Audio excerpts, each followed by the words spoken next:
Toshkent shahrida barpo etilayotgan ko'p qavatli qurilish obyektlarining zilzila bardoshlik darajasi, qurilish jarayonidagi ishlar sifatli va umumiy texnik holatini o'rganish maqsadida monitoring ishlari amalga oshirilmoqda. Toshkent shahar hududiy qurilish va uy-joy kommunal xo'jaligi nazorati inspeksiyasi xodimlari tomonidan tizimli va bosqichma-bosqich tashkil etilayotgan tadbirdan muxbirimiz xabar qiladi.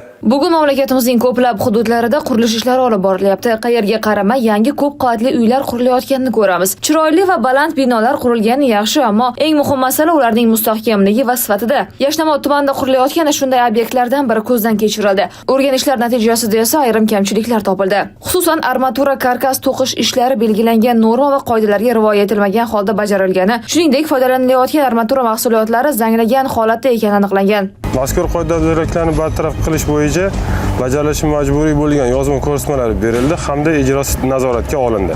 Agarda mazkur yozma ko'rsatma talablari belgilangan muddatda qurilish mas'ullari tomonidan bartaraf etilmasa, ma'muriy javobgarlikka tortilish haqida ogohlantirildi. Bundan tashqari, obyektda texnika xavfsizligi talablari yetarli darajada ta'minlanmagani ham ma'lum bo'ldi. Aniqlangan qoidabuzarliklarni bartaraf etish yuzasidan mas'ullarga bajarilishi majburiy bo'lgan yozma ko'rsatnoma berilib, uning ijrosi qat'iy nazoratga olindi. Zarnigor Tolipov, Abdurahmon Zaripov, Ovoz informatsion dasturi uchun.